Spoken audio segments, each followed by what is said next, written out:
আসসালামু আলাইকুম গাইস, স্বর্ণালী কিচেন আপনাদের স্বাগতম। স্বর্ণালী কিচেন মানে জানেন আপনারা সহজ রেসিপি।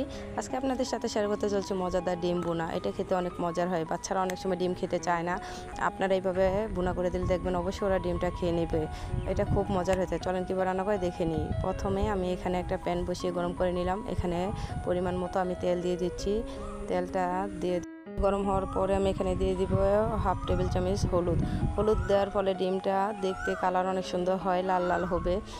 লাল লাল হলে বাচ্চারা খেতে চায়, সাদা থাকলে ডিম ওরা খেতে চায় না। তাই আমি এখানে ভালো করে নেড়ে চেড়ে এগুলোকে লাল লাল করে ভেজে নিব।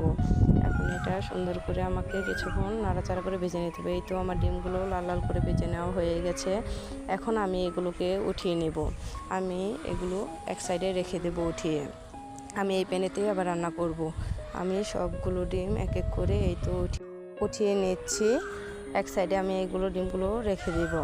এখন আমি এই তেলের মধ্যে আবার 2 টেবিল চামচ তেল দিয়ে দেবো। তেলটা একটু বেশি করে দিবেন, তাহলে ডিম ভুনাটা খেতে বেশি মজার হয়ে থাকে। আমি তেলটা গরম করে নিয়েছি। এখন আমি এখানে কাপ পেঁয়াজ কুচি দিয়ে দিচ্ছি। পেঁয়াজটাকে তেলের সাথে কিছুক্ষণ নেড়ে চেড়ে ভেজে নিতে হবে। ভেজে নিব আমি কিছুক্ষণ তেলের সাথে পেঁয়াজগুলোকে। যখন দেখবেন একটু নরম হয়ে গেছে পেঁয়াজটা, তখন এখানে দিয়ে দিতে হবে আপনাদের লবণ। আমি এখানে 1 টেবিল চামচ লবণ দিয়ে দিলাম। লবণটাকে ভালো করে পেঁয়াজের সাথে মিশিয়ে নিতে হবে। পেঁয়াজটাকে একটু কিন্তু এখানে ভেজে নিতে হবে, বারবার বলছি। এখন পেঁয়াজটা হালকা নরম হয়ে গেছে। এরপর যে আমি এখানে দিয়ে দেবো টমেটো কুচি। টমেটো আর পেঁয়াজটাকে একসাথে কিছুক্ষণ ভেজে নেব। পেঁয়াজ আর টমেটোটা নরম করে নেব, ভেজে নরম করে নেব।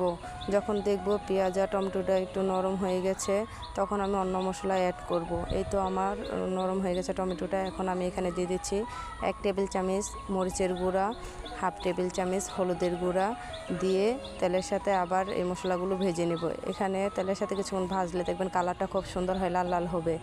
আবার বেশিক্ষণ ভাজতে যাবে না, তাহলে পুড়ে যাবে। আমি এখানে মশলাটা যাতে না পুড়ে যায়, এর জন্য আমি এখানে দিয়ে দিচ্ছি অল্প পরিমাণে পানিটা দিয়ে আপনাদেরকে মশলাটাকে ভালো করে কষিয়ে নিতে হবে। ভালো করে কষিয়ে নেবেন, তাহলে দেখবেন খেতে বেশি মজার হয়। যত বেশি কষাবেন তত বেশি রান্না মজা হবে। এই তোমার তেল বেশি উঠেছে। এরপর যে আমি এখানে ভেজে রাখা ডিমগুলো দিয়ে দিচ্ছি। ডিমগুলো দিয়ে ভালো করে নেড়ে চেড়ে দিচ্ছি।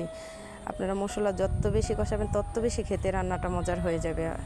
এখন এই তো আমাদের তেলটা বেশি উঠেছে, কষানো হয়ে গেছে আমাদের, দেখতেই পাচ্ছেন আপনারা। এখন আমি এখানে দিয়ে দেব অল্প পানিটা দিয়ে কিছুক্ষণ রান্না করব, তাহলে মশলাটা ডিমের মধ্যে যাবে, খেতে বেশি মজার হয়ে যাবে রান্নাটা।